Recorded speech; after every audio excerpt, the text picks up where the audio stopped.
নির্বাহী বিভাগকে নিয়ন্ত্রিত ও দুর্বল করতে চাচ্ছে জাতীয় ঐক্যমত্য কমিশন, অভিযোগ সালাউদ্দিন আহমেদের।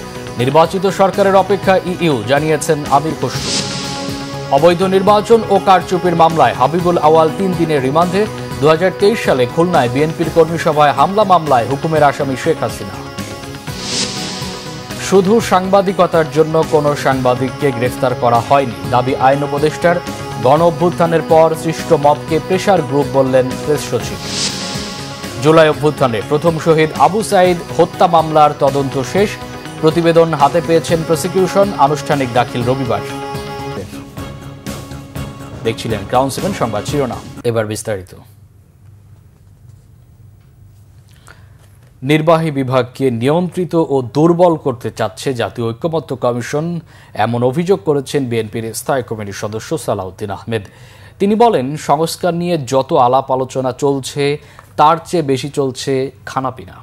এদিকে বিএনপির স্থায়ী কমিটির আরেক সদস্য আমির খসরু মাহমুদ চৌধুরী বলেছেন, নির্বাচিত সরকারের জন্য অপেক্ষা করছে ইউরোপীয় ইউনিয়ন। ইইউ রাষ্ট্রদূতের সঙ্গে বিএনপির বৈঠক শেষে এসব কথা জানান তিনি। রিপোর্ট করছেন সিকান্দার রেমান। রাজধানীর গুলশানে বিএনপি চেয়ারপারসনের রাজনৈতিক কার্যালয়ে বৃহস্পতিবার বিএনপি নেতাদের সঙ্গে বৈঠক করেন ঢাকায় নিযুক্ত ইউরোপীয় ইউনিয়নের রাষ্ট্রদূত মাইকেল মিলার। পরে ব্রিফিংয়ে আমির খসরু মাহমুদ চৌধুরী জানান, বর্তমান রাজনৈতিক প্রেক্ষাপটে আগামী দিনে বিএনপির চিন্তা ও নির্বাচন নিয়ে আলোচনা হয়েছে বৈঠকে। নির্বাচনে ফেব্রুয়ারিতে হতে যাচ্ছে, এই জন্য সবার তো একটা স্বস্তি আছে, সন্তুষ্টি আছে এবং আশা করছে আমরা দ্রুত নির্বাচনের দিকে গিয়ে আমাদের যে গণতান্ত্রিক প্রক্রিয়ায় অর্ডারের দেশটা ফিরে যাবে। কারণ তারাও তো সবাই অপেক্ষা করছে, অনেক কিছু অপেক্ষা করছে একটি নির্বাচিত সরকারের উপর। তাদের কর্মকাণ্ড আগামী দিনে কি হবে নিশ্চিতভাবে সবাই, এগুলো তো স্বল্প মেয়াদী, মধ্যমেয়াদী, দীর্ঘমেয়াদী অনেক সিদ্ধান্ত আছে। এদিকে বিএনপির স্থায়ী কমিটির সদস্য সালাউদ্দিন আহমেদ অভিযোগ করেছেন, নির্বাহী বিভাগকে নিয়ন্ত্রিত ও দুর্বল করতে চাচ্ছে জাতীয় ঐক্যমত্য কমিশন। তিনি বলেন, শুধুমাত্র নির্বাহী বিভাগকে দুর্বল করলেই কিন্তু রাষ্ট্রের গণতান্ত্রিক কাঠামো মজবুত হবে না। এর জন্য প্রয়োজন ক্ষমতার ভারসাম্য নিশ্চিত করা। নাগরিক ঐক্যের প্রতিষ্ঠা বার্ষিকী উপলক্ষে জাতীয় প্রেস ক্লাবে আয়োজিত অনুষ্ঠানে তিনি এই কথা বলেন।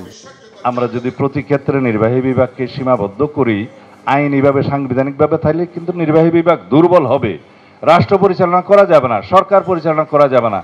আর যদি যে যার জায়গায় নির্বাহী বিভাগ, বিচার বিভাগ এবং আইনসভা তার সীমাবদ্ধের মধ্যে কাজ করতে বাধ্য থাকে, সেই ব্যবস্থাটা আমরা গ্রহণ করি, তাহলেই প্রকৃতপক্ষে রাষ্ট্রের সংস্কার হবে। আমরা সেই সংস্কার চাই, যে সংস্কারের মধ্যে কোনো বিভাগের অধিকার খর্ব হবে না। 30 জুলাই রাত 12:01 কেন্দ্রীয় শহীদ মিনারে মোমবাতি প্রজ্বলন।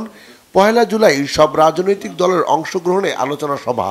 3 জুলাই রক্তদান কর্মসূচি। 5 July football tournament. 9 July seminar এবং 6 আগস্ট গণ অভ্যুত্থানের বিজয় মিছিল সহ 1 মাসেরও বেশি দিনের কর্মসূচি ঘোষণা করেছে বিএনপি। নয়াপল্টন বিএনপির কেন্দ্রীয় কার্যালয়ে দলের সিনিয়র যুগ্ম মহাসচিব রুহুল কবির রিজভী এসব তথ্য জানান। সিকান্দার রেমান, বাংলা ভিশন, ঢাকা। প্রধান উপদেষ্টা ডক্টর মোহাম্মদ ইউনূসের সঙ্গে সৌজন্য সাক্ষাৎ করেছেন প্রধান নির্বাচন কমিশনার এএমএম নাসির উদ্দিন। বিকেলে রাষ্ট্রীয় অতিথি ভবন যমুনায় প্রধান উপদেষ্টার সঙ্গে তিনি সাক্ষাৎ করেন। প্রধান উপদেষ্টার প্রেস উইং থেকে পাঠানো এক বার্তায় এই তথ্য জানানো হয়েছে। এদিকে রাজনৈতিক দল হিসেবে নিবন্ধনের জন্য নির্বাচন কমিশনে 144টি আবেদন জমা পড়েছে বলে জানান ইসি সচিব আক্তার আহমেদ। আগারগাঁও নির্বাচন ভবনে সাংবাদিকদের এই তথ্য জানান তিনি। আক্তার আহমেদ বলেন, ভোটার তালিকায় কারা যুক্ত হবেন, কোন সময় পর্যন্ত যুক্ত হবেন তা নির্বাচন কমিশন যৌক্তিক বিবেচনায় নির্ধারণ করবে।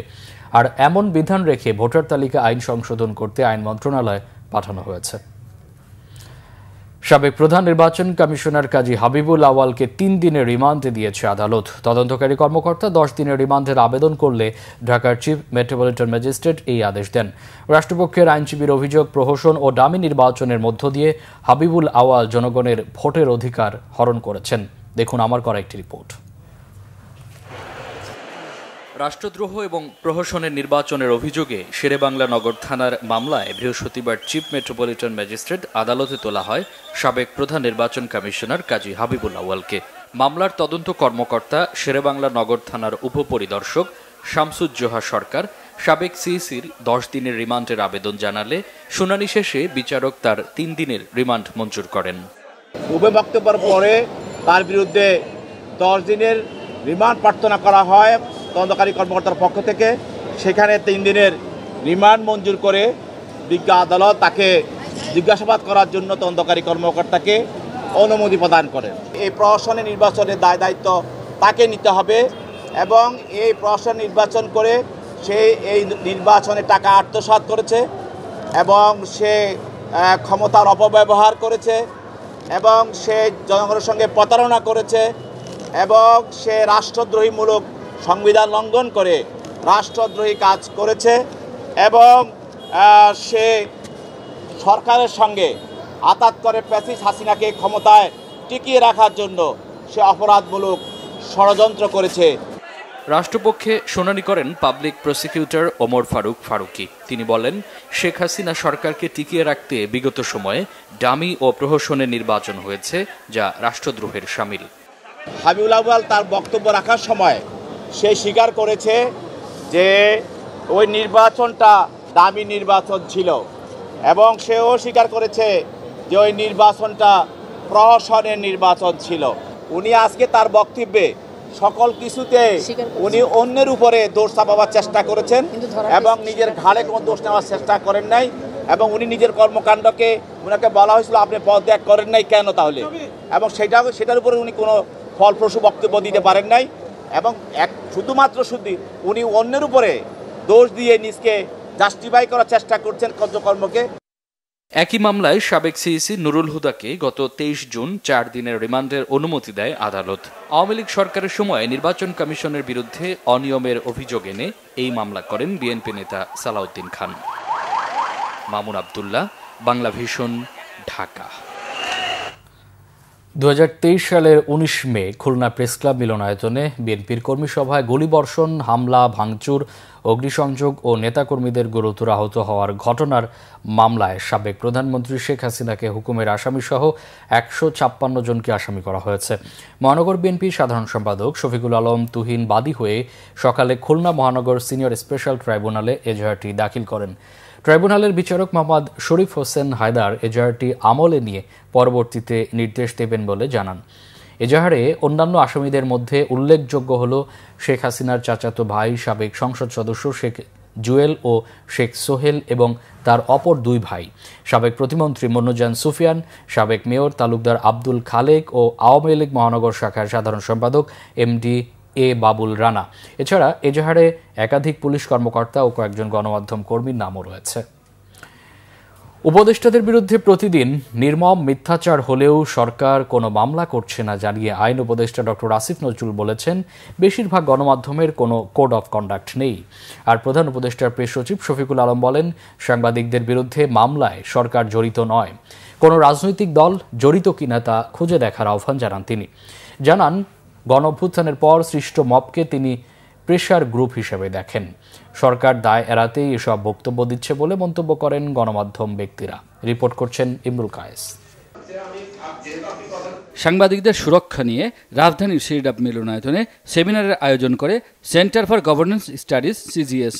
এতে অংশ নিয়ে আইন উপদেষ্টা ডক্টর আসিফ নজরুল বলেন, সাংবাদিকতার জন্য কোনো সাংবাদিকের বিরুদ্ধে মামলা হয়নি, অপরাধী উস্কানি দেওয়ার জন্য মামলা হয়েছে। গণমাধ্যমে না হোক, সোশ্যাল মিডিয়াতে আমাদের সম্পর্কে কত আজে বাজে, ভিত্তিহীন, অকল্পনীয় মিথ্যাচার করা হয়। আমরা কেউ কিন্তু একটা মামলাও করি নাই। সাংবাদিকদের বিরুদ্ধে মামলা করা হলো কেন? মামলার ব্যাপারে আপনাদের বারবার বলি, মামলার ব্যাপারে আমাদের কিছু করার নাই। বাংলাদেশের মানুষ যদি ইনসেনসিটিভ হয়ে যায়, এক শ্রেণীর মানুষ যদি মামলা করার মধ্যে ব্যবসা করার প্রবণতা খুঁজে পায়, এক শ্রেণীর আইনজীবী, এক শ্রেণীর রাজনীতিবিদ যদি এর সাথে সামিল হয়, বাংলাদেশে কোনো পৃথিবীতে কোনো আইন নাই যে আপনি যা বলবেন আপনি মামলা করতে পারবেন না। সমস্ত শ্রেণীর মানুষের বিরুদ্ধে মিথ্যা মামলা হচ্ছে। সেই তুলনায় সাংবাদিকদের বিরুদ্ধে যে মামলা হয়েছে সেটার পার্সপেক্টিভে দেখলে খুব অস্বাভাবিক না, অনাকাঙ্ক্ষিত। রাজনৈতিক মদদে সাংবাদিকদের বিরুদ্ধে মামলা হয়েছে কিনা তা খতিয়ে দেখার কথা বলেন প্রধান উপদেষ্টার প্রেস সচিব। এখন যে আপনি যেটাকে মব বলছেন, সে তো তৈরি হচ্ছে, বা সে, আমি ওইটাকে মব বলছি না, আমি বলছি এটাকে প্রেশার গ্রুপ, সে তৈরি হচ্ছে সেই আগের এই যে জার্নালিজমের ফেলিউরের কারণে। 28শে জুলাই 2024-এ বাংলাদেশের টপ জার্নালিস্টরা যে শেখ হাসিনাকে বলছে যে এদেরকে খুন করেন, পুলিশ কেন গুলি করছে না। তো এখন এই জিনিসটা তো আবার রিপিট করতে পারে, এই ভয় থেকে এই প্রেশার গ্রুপগুলো তৈরি হচ্ছে। দায়িত্ব এড়ানোর জন্য সরকারের পক্ষ থেকে এমন বক্তব্য দেয়া হচ্ছে বলে মন্তব্য করেন গণমাধ্যম ব্যক্তিরা। সরকারের যারা দায়িত্বশীল পদে থাকেন, তারা যখন তাদের প্রশ্ন করা হয় তারা এমনভাবে এর উত্তর দেন, প্রথমত দায়িত্ব এড়ানোর উত্তর, দ্বিতীয় হচ্ছে পাল্টা আক্রমণের একটা প্রবণতা থাকে, যে অন্যের কি দোষ ছিল। আমার মনে হয় যে এটি বোধহয় ক্ষমতা চর্চার একটা প্রবণতা। আমাদের গণতান্ত্রিক ব্যবস্থাকে কার্যকর করার জন্য, আমাদের নির্বাচনী ব্যবস্থাকে যে এটাকে কার্যকর করে আমাদের ভোটাধিকার ইত্যাদি প্রতিষ্ঠিত করার জন্য, নিশ্চিত করার জন্য গণমাধ্যমের ভূমিকা অত্যন্ত গুরুত্বপূর্ণ। গণমাধ্যম সংস্কার কমিশনের সুপারিশ বাস্তবায়নের তাগিদ দিয়ে বক্তারা গত 10 মাসে মিডিয়ায় কি পরিবর্তন হয়েছে তার তুলনামূলক আলোচনার আহ্বান জানান। ইমরুল কায়েস, বাংলাভিশন, ঢাকা। বিগত সরকারের 16 বছরে সাবেক প্রধানমন্ত্রী শেখ হাসিনা, তার পরিবার ও আওয়ামী লীগের রাজনীতিবিদদের নামে প্রতিষ্ঠিত দেশের 977টি অবকাঠামো এবং প্রতিষ্ঠানের নাম পরিবর্তনের কাজ প্রক্রিয়াধীন রয়েছে। বৃহস্পতিবার প্রধান উপদেষ্টার প্রেস উইং এর পক্ষ থেকে এই তথ্য জানানো হয়। নাম পরিবর্তন হতে যাওয়া অবকাঠামো এবং প্রতিষ্ঠানের মধ্যে রয়েছে সেনানিবাস, বিমান ঘাঁটি, নৌবাহিনীর জাহাজ, মেগা সেতু, সড়ক স্থাপনা, স্কুল, কলেজ, বিশ্ববিদ্যালয়, হাসপাতাল, গবেষণা কেন্দ্র সহ বিভিন্ন প্রতিষ্ঠান। এর মধ্যে অধিকাংশের নাম পরিবর্তন করা হয়েছে।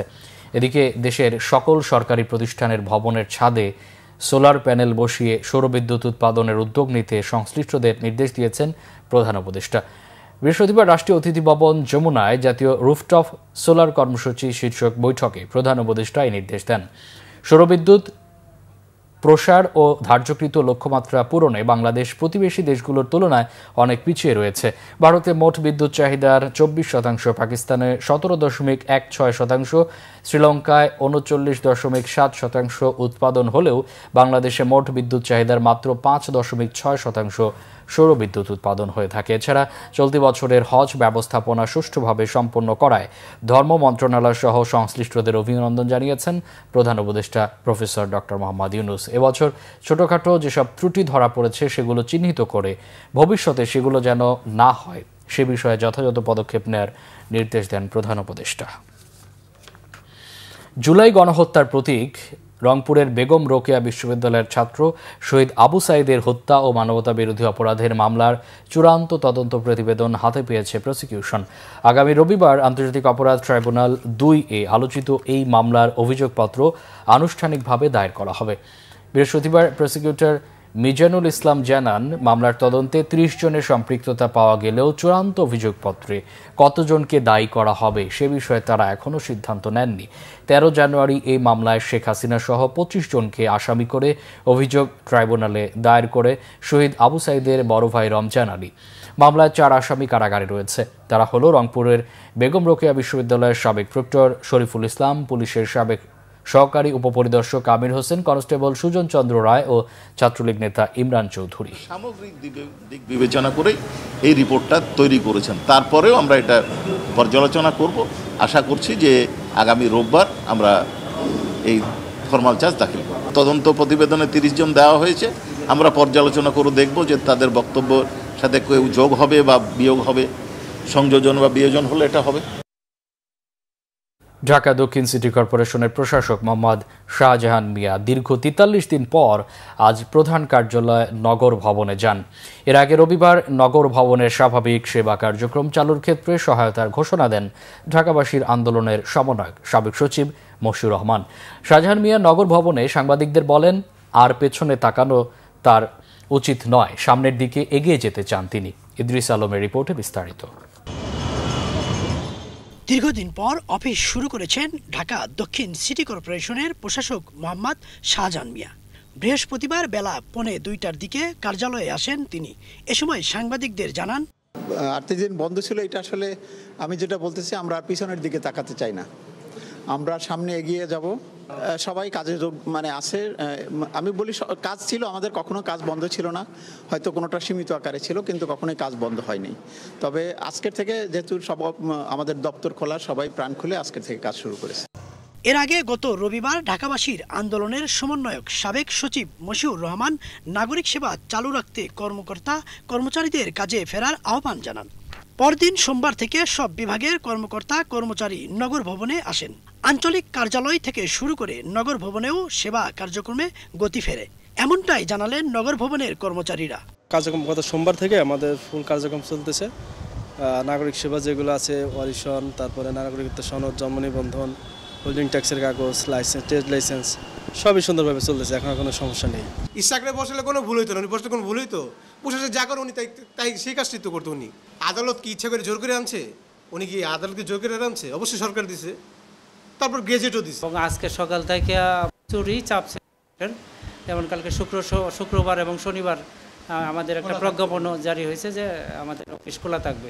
আদালতের রায়টা যেটা হয়েছিল, এটা যদি আমাদের এই যে ইশরাক সাহেব মেয়র স্যারের যে আদালতের রায়টা যেটা পাইছিল, এই উনি যদি মেয়র হইতে পারতো, শপথ নিতে পাইতো, হয়তো জনগণ আরও সেবাটা আরও বেশি পাইতো। ঘোষণা এই জন্য সব সেবাই চালু আছে, একমাত্র ইঞ্জিনিয়ার ডিভিশনের সেবা কিছু মানে সংকলিত আছে, তাও হয়তো কালকের ভিতরে খুলে যাবে। গত 14 মে ঢাকাবাসীর ব্যানারে ইশরাক হোসেনকে মেয়রের দায়িত্ব বুঝিয়ে দেওয়ার আন্দোলন শুরু হয়। এরপর আজই প্রথম কার্যালয়ে এলেন ডিএসসিসি প্রশাসক। এদিন সংস্থাটির প্রকৌশল বিভাগের অনেক কর্মকর্তাকেও নগর ভবনে আসতে দেখা গেছে। শাহজাহান মিয়া নগর ভবনে এলে তাকে অভ্যর্থনা জানান ইশরাক হোসেনের পক্ষে আন্দোলনে থাকা সিটি কর্পোরেশনের কর্মচারীরাও। ইদ্রিস আলম, বাংলা ভিশন, ঢাকা। এনবিআর-এর চেয়ারম্যানের পদত্যাগ ছাড়া আলোচনার কোনো সুযোগ নেই বলে জানিয়েছে এনবিআর সংস্কার ঐক্য পরিষদ। দাবি পূরণ না হলে 28 জুন থেকে সারা দেশে ট্যাক্স, কাস্টমস ও ভ্যাট বিভাগের সকল দপ্তরে লাগাতার কমপ্লিট শাটডাউনের ঘোষণা দিয়েছেন তারা। পূর্ব ঘোষিত কর্মসূচি অনুযায়ী সকাল থেকে বিভিন্ন কর অঞ্চল থেকে এনবিআর-এর প্রধান কার্যালয়ে আসতে থাকেন কর্মকর্তা কর্মচারীরা। এনবিআর সংস্কার ঐক্য পরিষদের ডাকে বিকেল 5:30 পর্যন্ত চলে এই অবস্থান কর্মসূচি। এর আগে বিকেলে সংবাদ সম্মেলনে জানানো হয়, 27 জুনের মধ্যে চেয়ারম্যান পদত্যাগ না করলে 28 জুন থেকে সারা দেশে কমপ্লিট শাটডাউন কর্মসূচি পালন করা হবে। সংকট সমাধানে প্রধান উপদেষ্টার হস্তক্ষেপও চান এনবিআর সংস্কার ঐক্য পরিষদের সদস্যরা। নিপীড়নমূলক বদলি বা যে কোনো ধরনের শাস্তিমূলক ব্যবস্থা নেওয়া হলে ট্যাক্স, কাস্টমস ও ভ্যাট বিভাগের হাজার হাজার কর্মকর্তা কর্মচারী সম্মিলিতভাবে তা প্রতিহত করবে বলে জানানো হয় সংবাদ সম্মেলনে। এদিকে চেয়ারম্যান সহ যারা অফিস করছিলেন তারা যৌথ বাহিনীর সহযোগিতায় বেরিয়ে যান। কোনো আলোচনায় না ডেকে বারবার বলা হচ্ছে, আমাদেরকে আলোচনায় ডাকা হচ্ছে, আমরা আলোচনা যাচ্ছি না। এনবিআর এর চেয়ারম্যানের এই মুহূর্তে অপসারণ ছাড়া কোনো ধরনের আলোচনার পথ খোলা আছে বলে আমরা মনে করছি না। নিত্যপণ্যের দাম সহনীয় করতে সরকার কর ছাড় দিলেও ব্যবসায়ীরা সেই সুবিধা ভোক্তার কাছে পৌঁছান না বলে মন্তব্য করেছেন জাতীয় রাজস্ব বোর্ডের চেয়ারম্যান আব্দুর রহমান খান। সকালে ইকোনমিক রিপোর্টার্স ফোরামের প্রান্তিক জনগোষ্ঠীর খাদ্য নিরাপত্তা ও ভ্যাট বিষয়ে সেমিনারে এই মন্তব্য করেন তিনি। অনুষ্ঠানে ব্রেড অ্যান্ড বিস্কুট অ্যাসোসিয়েশনের সভাপতি শফিকুর রহমান ভুইয়া বলেন, খাদ্যে ভ্যাট কোনোভাবেই গ্রহণযোগ্য নয়। এরপরও রাজস্ব আয় বাড়ানোর স্বার্থে সর্বোচ্চ 3% ভ্যাট হতে পারে।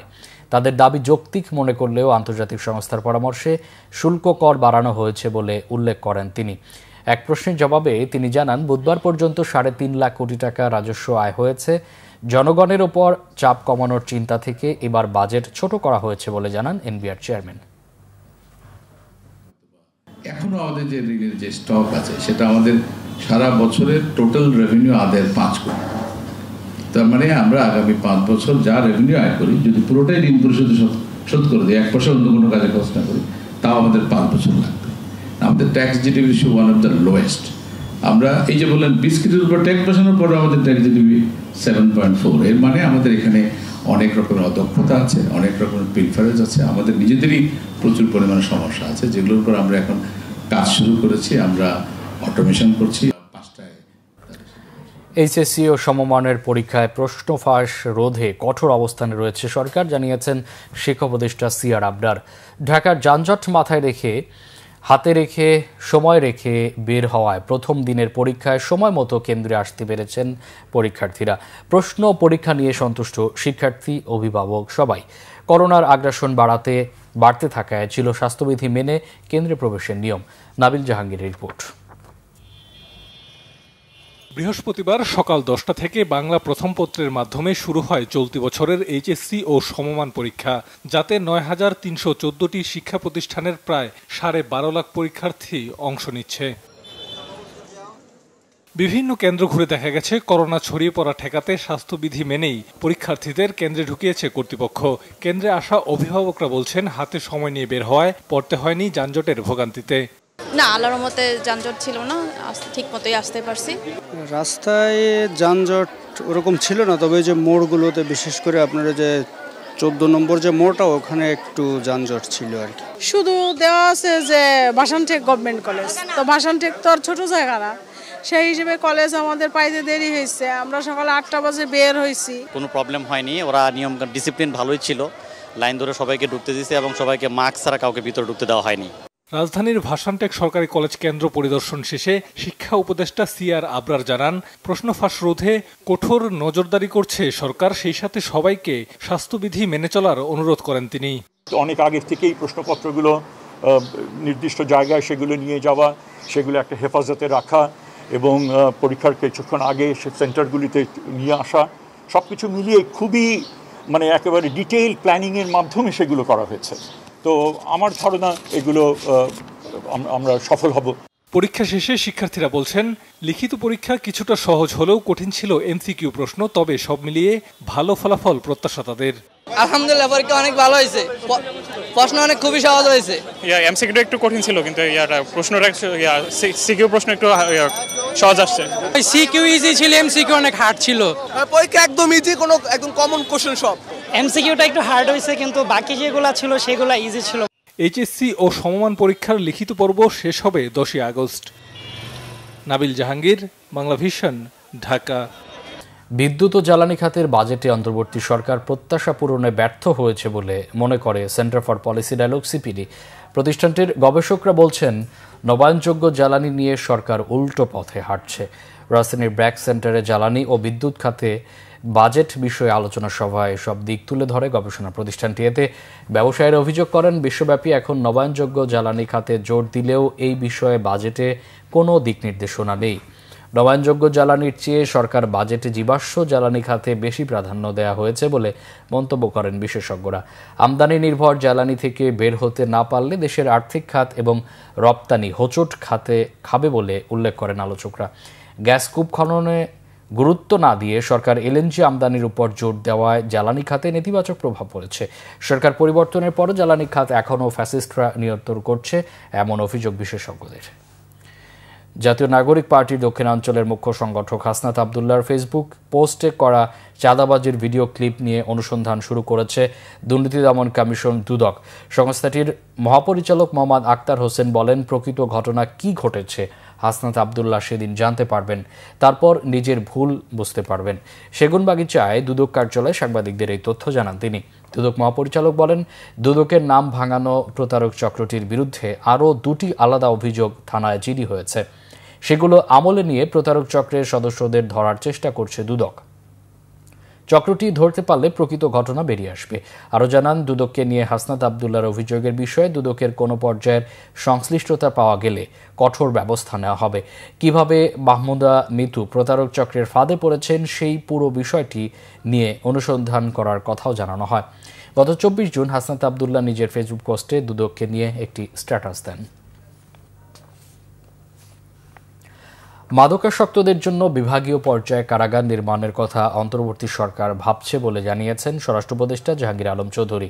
বৃহস্পতিবার সকালে মাদকের অপব্যবহার ও অবৈধ পাচার বিরোধী আন্তর্জাতিক দিবস উপলক্ষে উসমানী মিলনায়তনে প্রধান অতিথির বক্তব্যে তিনি এই কথা বলেন। মাদকের কারণে দেশের অর্থনীতি মারাত্মকভাবে ক্ষতিগ্রস্ত হচ্ছে বলে দাবি করেন স্বরাষ্ট্র উপদেষ্টা। তাই আইনশৃঙ্খলা বাহিনীর একার পক্ষে মাদক নির্মূল সম্ভব নয়, সেক্ষেত্রে সমাজের সবাইকে এগিয়ে আসার আহ্বান জানান জাহাঙ্গীর আলম চৌধুরী। সরকার মাদকের বিরুদ্ধে জিরো টলারেন্স নীতি গ্রহণ করেছে এবং অভিযান অব্যাহত রাখার দাবি করেন স্বরাষ্ট্র উপদেষ্টা। মাদকদ্রব্যের অপব্যবহার প্রতিরোধে মাদক বিরোধী কার্যক্রম ও আন্তর্জাতিক মাদক বিরোধী দিবস উদযাপন উপলক্ষে সার্বিক ব্যবস্থাপনার জন্য প্রথম পুরস্কার পেয়েছে popular life insurance company limited. Osmani স্মৃতি মিলনায়তনে আলোচনা সভা ও পুরস্কার বিতরণের আয়োজন করা হয়। অনুষ্ঠানে প্রধান অতিথি ছিলেন স্বরাষ্ট্র উপদেষ্টা অবসরপ্রাপ্ত লেফটেন্যান্ট জেনারেল মোহাম্মদ জাহাঙ্গীর আলম চৌধুরী। সভায় বিশেষ অতিথি ছিলেন স্বরাষ্ট্র মন্ত্রণালয়ের বিশেষ সহকারী খোদা বক্স চৌধুরী ও স্বরাষ্ট্র মন্ত্রণালয়ের সিনিয়র সচিব নাসিমুল গনি। সভাপতিত্ব করেন মাদকদ্রব্য নিয়ন্ত্রণ অধিদপ্তরের মহাপরিচালক মোহাম্মদ হাসান মারুফ। অনুষ্ঠানে স্বরাষ্ট্র উপদেষ্টার কাছ থেকে ক্রেস্ট গ্রহণ করেন পপুলার লাইফ ইন্স্যুরেন্সের ব্যবস্থাপনা পরিচালক ও CEO BM Yusuf Ali. Test ক্রিকেটে বাংলাদেশের 25 বছর তাই 25 পাউন্ড ওজনের কেক কেটে রজত জয়ন্তী উদযাপন করেছে বাংলাদেশ ক্রিকেট বোর্ড। যুব ও ক্রীড়া উপদেষ্টা আসিফ মাহমুদ সজীব ভুঁইয়াকে সাথে নিয়ে কেক কেটেছেন বিসিবির সভাপতি আমিনুল ইসলাম বুলবুল। এভাবেই বাংলাদেশের টেস্ট মর্যাদা প্রাপ্তির 25 বছর উদযাপন হলো মিরপুর শেরেবাংলা স্টেডিয়ামের নর্থ প্লাজায়। অভিষেক টেস্টের স্কোয়াডে থাকা সকল ক্রিকেটারকে এই বিশেষ উৎসব উপলক্ষে দেওয়া হয়েছে ব্লেজার, সম্মাননা ক্রেস্ট ও ফুলের তোড়া। ক্রীড়া উপদেষ্টা বাংলাদেশের প্রথম টেস্টের নায়কদের হাতে তুলে দেন এই উপহার। 2000 সালের 26 জুন লন্ডনে আইসিসির বার্ষিক সাধারণ সভায় 10 নম্বর দেশ হিসাবে টেস্ট স্ট্যাটাস পায় বাংলাদেশ। ওই বছরের 10 নভেম্বর ঢাকা স্টেডিয়ামে প্রথম টেস্ট খেলে বাংলাদেশ। ঢাকায় বাংলাদেশের প্রথম টেস্টের প্রতিপক্ষ ছিল ভারত। টেস্ট মর্যাদার রজত জয়ন্তীর দিবসটিকে বিশেষভাবে পালন করেছে বিসিবি। দেশের 7টি বিভাগে নানা অনুষ্ঠানে দেশের ক্রিকেটকে নতুনভাবে জাগাতে চেষ্টা করেছে বিসিবি। মিরপুরে রজত জয়ন্তী অনুষ্ঠানে স্বাগত বক্তব্য রাখেন বিসিবির সভাপতি এবং বাংলাদেশের অভিষেক টেস্ট সেঞ্চুরিয়ান আমিনুল ইসলাম বুলবুল। এরপর প্রধান অতিথির বক্তব্য রাখেন যুব ও ক্রীড়া উপদেষ্টা আসিফ মাহমুদ সজীব ভুঁইয়া। পর্যায়ক্রমে দলের অন্যান্যরা বক্তব্য রাখেন। তবে গত 25 বছরে টেস্টে টাইগারদের পারফরম্যান্সে সাফল্যের চেয়ে ব্যর্থতা বেশি হওয়াটা বিরাট হতাশার।